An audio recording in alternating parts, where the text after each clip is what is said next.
नमस्कार, मैं हूं आपके साथ मयंक। आज 4 अप्रैल है और मैं सीधा मुद्दे पर आऊंगा और एक ऐसे विषय की तरफ आपका ध्यान ले जाना चाहता हूं जो इस पूरे वॉर में गेम चेंजर साबित हो सकता है। और ये बड़ी तकनीक है, ये बड़ा सिस्टम है जिसे कहा जा रहा है ईरान का माजिद। हवा में ट्रंप के प्लेन्स को तबाह करने वाला ईरान का वो स्वदेशी सिस्टम जो कि ईरान ने डेवलप किया है, जिसने धुआं धुआं कर दिए हैं ट्रंप के जेट्स। 24 घंटे के अंदर 6 जेट्स गिरे हैं अलग अलग। F-15 गिर चुका है, A-10 हॉर्मूज में मार गिराया गया है, 2 ब्लैक हॉक हेलीकॉप्टर्स हैं वो डाउन है, और अब से थोड़ी देर पहले ईरान ने दावा किया है कि एक और MQ-1 रिपर ड्रोन गिर गया है। ये सबका सब 24 घंटे में हुआ। अब अगर आप इस बात को समझे, ध्यान से आप इस बात को समझें कि ये जो जेट्स गिरने की नंबर्स हैं ये पिछले 7 दिनों में तेज़ी से बढ़े हैं। इसके पहले F-16 गिरता है, उसके पहले जो है एक ये भी दावा हो रहा है कि चिनूक जो हेलीकॉप्टर है उसको भी गिरा दिया गया है। 250 ड्रोन्स गिराने का दावा कर रहा है IRGC या ईरान की सेना। अब सवाल ये है कि आखिर ये गिर कैसे रहे हैं, इसकी क्या वजह है। देखिए, कोई भी प्लेन जब नीचे गिरता है या उसे डिस्ट्रॉय किया जाता है तो उसमें बड़े सारे फैक्टर्स का आपको ध्यान रखना पड़ता है। पहली चीज़ कि जब वो प्लेन हिट हुआ तो उसमें कितना बड़ा ब्लास्ट हुआ। इससे ये अंदाज़ लगता है कि कौन सा डिफेंस सिस्टम फायर किया गया। क्या वो रूस का S-400 तो नहीं था, क्या वो चाइना का डोंगफेंग सिस्टम की कोई मिसाइल तो नहीं थी, या फिर ये कोई नई तकनीक है। ये इस बात का अंदाज़ लगाने में मदद करती है कि आखिर ईरान ने कौन से डिफेंस सिस्टम का इस्तेमाल किया। फिर ये बेहद अहम होता है कि जब प्लेन को हिट किया गया तो उसकी हाइट कितनी थी, कितनी ऊंचाई पर वो उड़ रहा था। इससे इस बात का अंदाज़ लगता है कि किस तरह से कौन से सिस्टम ने हिट किया होगा। ये बड़ी सारी चीज़ें होती हैं जो एक्सपर्ट उसको समझने की कोशिश करते हैं, और मैं भी इसको बड़े माइन्यूटली फॉलो कर रहा था कि ये आखिर हुआ कैसे। अगर आप देखें मोटे मोटे तौर पर तो पिछले 7 दिनों में अमेरिका के कई फाइटर जेट गिरे हैं और कई जगह गिरे हैं। अब सवाल ये है कि ये तकनीक अगर ईरान के पास पहले भी थी तो जंग तो 1 महीने की हो चुकी है, तो पहले इसका इस्तेमाल क्यों नहीं किया गया। क्या अब रूस और चीन ने कोई बड़ा खेल कर दिया और कह दिया है कि ट्रंप के सारे जेट गिराओ। अब हम इसको समझने की कोशिश करेंगे। देखिए, ये कहा जा रहा है, ये जब जैसी कल ये प्लेन गिरने की खबर आई, दुनिया भर की मैगजीन्स में जितने डिफेंस एक्सपर्ट्स हैं, अमेरिका के, यूरोप के, चाइना के, रशिया के, पूरी दुनिया भर के, वो ये उनके कान खड़े हो गए कि भाई ये F-15 और F-35 ये गिर कैसे रहे हैं, और ईरान के पास ऐसी क्या तकनीक आ गई जो गिर रहे हैं। मैंने भी इसको समझने की कोशिश की। बाय एंड लार्ज ये कहा जा रहा है कि एक पैसिव इंफ्रारेड डिटेक्शन सिस्टम होता है। आपको ये समझना पड़ेगा कि ये चीज़ क्या होती है। ये पैसिव इंफ्रारेड डिटेक्शन सिस्टम जो होता है, इसकी गौर करने वाली बात ये है कि जैसे रडार्स होते हैं। रडार क्या करते हैं कि सामने से कोई दुश्मन देश का प्लेन आ रहा है तो रडार पहले से उसको कैच कर लेगा और सिग्नल देगा। तो अभी तक अमेरिकी जेट्स क्या कर रहे थे, F-35, F-15, F-16, ये जितने रडार्स थे इसको तबाह कर देते थे। ईरान के रडार्स तबाह हो गए थे। तो अब सवाल ये है कि अब ऐसा क्या हुआ कि प्लेन्स डाउन हो रहे हैं। ये जो इंफ्रारेड टेक्निक है जिसका जिक्र हो रहा है, पैसिव इंफ्रारेड डिटेक्शन सिस्टम, इसकी खास बात ये होती है कि ये सिस्टम में रडार जिस तरह से सिग्नल्स निकलते हैं रडार से, इसमें सिग्नल नहीं निकलते। एक साइलेंट किलर होता है, इससे कोई सिग्नल नहीं निकलेगा। इसलिए अमेरिकी जेट्स जो हैं वो इसको ट्रैक नहीं कर सकते। अरबों रुपए खर्च करता है अमेरिका अपने प्लेन्स में ये लगाने के लिए, ये सिस्टम्स लगाने के लिए कि कैसे जो है वो दुश्मनों के रडार्स के सिग्नल पकड़े जाएं और उसे तबाह कर दिया जाए। लेकिन ये इंफ्रारेड जो सिस्टम है, इंफ्रारेड पैसिव इंफ्रारेड सिस्टम, ये इसमें कोई सिग्नल ही नहीं निकलता, तो आप इसको ट्रेस नहीं कर पाते। अब सवाल ये है कि आखिर ईरान ने अब इसका इस्तेमाल किया कैसे। अब पहले आपको ये बात समझना होगा कि ये जो प्लेन गिरे, इसको सबसे पहले ईरान ने पैसिव इंफ्रारेड जो सिस्टम है उससे इस प्लेन को ट्रैक किया गया, इसको लोकेट किया गया।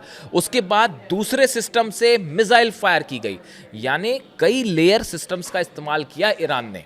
एक ने ट्रैक किया, दूसरे ने मिसाइल फायर की, ऐसे मल्टी लेयर सिस्टम का इस्तेमाल हुआ।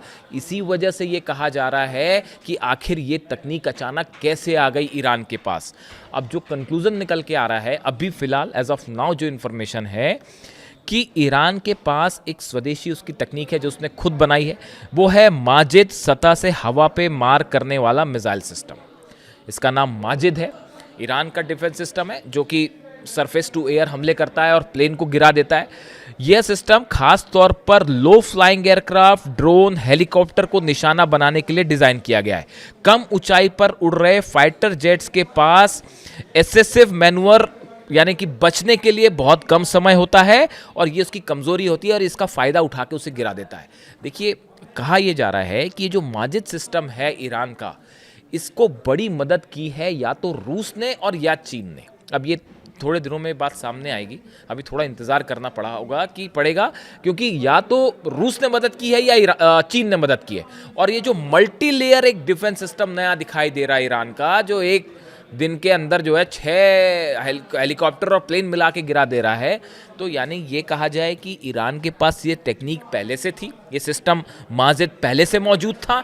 अब रूस की तरफ से कहा गया कि हमारे से आप ये नई टेक्नोलॉजी लीजिए, इसको इनबिल्ड करिए, इसको आधुनिक बनाइए और जेट गिराइए। ये एक्सपर्ट्स मान के चल रहे हैं कि ये जो कतार लग गई है, ट्रंप के प्लेन जो स्वाहा हो रहे हैं और पूरी दुनिया देख रही है कि F-35 जिसका दम भरते नहीं थकता अमेरिका, वो किस तरह से जो है वो गिर रहा है और F-16 का क्या हाल हो रहा है और F-15 का क्या हाल हो रहा है। और पायलट्स जो है वो एक पकड़ा गया है, दूसरे की तलाश जारी है, कहाँ है क्या है कुछ नहीं पता। ग्राउंड ऑपरेशन की भी चर्चाएं हो रही है, अमेरिका खोजने में लगा हुआ है कि कैसे जो है उसको बचाया जाए। और डोनाल्ड ट्रंप कह रहे हैं कि हमें उम्मीद है कि ईरान जो है वो हमारे पायलट को नुकसान नहीं पहुंचाएगा। तो ऐसा है कि आप डरिए मत, ईरान की सेना जो है वो हमले करती है लेकिन अपने हाई वैल्यूज़ को बनाए रखती है। ईरान की सेना वो सेना नहीं है कि जो 165 बच्चों पर हमला कर दे और अस्पताल उड़ा दे। तो डोनाल्ड ट्रंप इस बात को लेकर निश्चिंत रहें कि अगर पायलट पकड़ा भी जाएगा तो वॉर क्रिमिनल की तरह उसके जो स्टैंडर्ड हैं जिनेवा कन्वेंशंस के, उसी के मुताबिक ट्रीट किया जाएगा। खैर, तो अब हालात ये है कि देखिए, ये जो सिस्टम है पैसिव इंफ्रारेड डिटेक्शन सिस्टम और ईरान का जो माजिद सिस्टम है, अगर इसको इनबिल्ट कर दिया गया है वाकई और इसका इस्तेमाल हो रहा है, तो आप ये मान के चलिए कि आने वाले वक्त में एक लंबी लाइन लगने वाली है ट्रंप के जेट्स की, जो धड़ाम होने वाले हैं, जो गिरने वाले हैं। क्योंकि देखिए, इसमें जो अमेरिका के जेट हैं उसमें ये टेक्निक ही नहीं है कि इसको लोकेट कर पाएं। इंफ्रारेड सिस्टम जो कहा जा रहा है पैसिव इंफ्रारेड डिटेक्शन सिस्टम, इसको आप लोकेट ही नहीं कर पाएंगे कि ये किस जगह लगा हुआ है और कहीं से भी मिसाइल निकल आएगी और वो निशाना बना देगी जेट को। तो ये तकनीक, अब इस तकनीक को ईरान ने अपने सिस्टम में लगा लिया, लेकिन ये तकनीक 2 ही देश बना सकते हैं। एक रूस बना सकता है, दूसरा चीन बना सकता है, जो इस समय ईरान की मदद के लिए सामने है। इशारों को समझिए अब, और क्या कहा जाए। तो कुल मिला के ये है कि अमेरिकन एयरफोर्स के लिए ज़बरदस्त झटका है। इसके अलावा अगर हम बात करें बाकी ऑपरेशंस की, कुवैत में अल अहमदी ऑयल रिफाइनरी में भयंकर आग लग गई है, सीधा शाहिद ड्रोन ने हिट किया है। अब ये एक तो ये शाहिद ड्रोन जो है ईरान का, वो तो अमेरिका के उसने धुआं कर रखा है और अब जो है माजिद भी आ गया है। तो अब शाहिद और माजिद दोनों मिलके जो है वो ट्रंप का बैंड बजा रहे हैं। अब कुवैत में अल अहमदी रिफाइनरी है, उसमें भयंकर आग लग गई है। नेगेव के इंडस्ट्रियल एरिया में सीधा मिसाइल्स हिट हुई हैं कई जगह। जो ईरान पे हमले हुए, हमले जिस तरह से हमने देखा, ब्रिज पर हमले हो रहे हैं, इंफ्रास्ट्रक्चर पर हमले हो रहे हैं, इंडस्ट्रियल एरिया पर हमले हो रहे हैं, उसका बदला है नेगेव इंडस्ट्रियल साइट पे ज़बरदस्त अटैक हुआ, मिसाइल अटैक, और बड़ा नुकसान हुआ इसराइल का। डिमोना सेंटर के पास फिर मिसाइल गिरी है। ये डिमोना पर मिसाइल जब भी आसपास गिरती है, वो जिस दिन गिर गई ना डिमोना के ऊपर, आप सोच भी नहीं सकते कि क्या होने वाला है। नेगेव न्यूक्लियर सेंटर का क्या हाल होगा। सेंट्रल इजराइल में भयंकर हमले हैं, इसकी तस्वीरें अब इजराइल से तस्वीरें सामने आने लगी हैं, जो तबाही है उसकी तस्वीरें सामने आने लगी हैं। इरबिल में अमेरिकन एयरबेस पर फिर मिसाइल अटैक हुआ है। ये इराक में तो ये हाल हो चुका है अमेरिकन बेसेस का कि छुपना मुश्किल हो गया। रखे तो कहाँ रखें अमेरिकन, रहें तो कहाँ रहें। होटल में छुपते हैं तो होटल पे हमला हो जाता है। बहरीन की हाई राइज पर हमला हो गया, बगदाद में हाई राइज पर हमला हो गया, और वो हमला भी ऐसा कि पता चला 20 मंजिला इमारत है, उसमें पता चला 17वीं मंजिल पे अमेरिकन रुके हुए हैं, तो वो ड्रोन जाता है और उसी मंजिल पर हिट करता है। वो भी एक गजब की एक्यूरेसी। तो अब सवाल ये है कि अमेरिकन रहें तो कहाँ छुपे जाके। और उसके अलावा यूएई पर एक बार फिर हमले शुरू हैं, जिस तरह की खबरें हैं यूएई की तरफ से, और यूएई ने पाकिस्तान को जो पैसा दिया था वो भी वापस मांग लिया गया है। यानी ये इस जंग ने ना सिर्फ मिडिल ईस्ट में बल्कि पूरी दुनिया में, जो कल मैं आपसे कह रहा था कि जो वर्ल्ड ऑर्डर है उसको पूरी तरह से बदल कर रख दिया है। अब अभी जो है आगे और जो हमले होंगे आज दिन भर उसके तो मैं कल आपको अपडेट बताऊंगा। लेकिन ये जो नई तकनीक का इस्तेमाल हो रहा है, पैसिव इंफ्रारेड डिटेक्शन सिस्टम और ईरान का माजिद, ये इस पूरी जंग में खासकर देखिए, बड़े सारे लोग मुझसे कह रहे थे और कई लोगों को लगता भी ऐसा है कि भाई ईरान का एयर डिफेंस मजबूत होना चाहिए, या जो है अगर मजबूत होता शायद तो इतना बड़ा नुकसान नहीं हो पाता। तो इन सब सवालों का जवाब अब ईरान ने देना शुरू कर दिया और इसमें कोई शक नहीं है कि रशिया या चाइना ने कुछ बड़ा प्रोवाइड कर दिया ईरान को। और जंग लंबी चलेगी, ऐसा नहीं है कि जंग ख़त्म होने वाली है, जंग लंबी चलेगी। जिस तरह से डोनाल्ड ट्रंप खुद ही गिना रहे थे ना कि इराक वॉर इतने दिन चला और अफ़गानिस्तान वॉर इतने दिन चला, तो अब अगर अमेरिका में ट्रंप अगर लड़ने की हिम्मत रखें तो फिर लंबी लड़ाई के लिए ईरान तो तैयार बैठा है। तो ऐसे में ईरान ने अपने अब डिफेंस का भी मजबूत इंतज़ाम कर लिया ऐसा लगता है, और कुछ बड़े स्तर पर हुआ है। जैसे इसका कन्फर्मेशन आएगा मैं आपको बताऊंगा, लेकिन ये साफ है कि ये जो माजिद सिस्टम है इसने ट्रंप के जहाज़ों का जो है वो धुआं धुआं कर रखा है। जो भी अपडेट होगा आप तक पहुंचाऊंगा। वीडियो कैसा लगा बताइए। Thank you so much.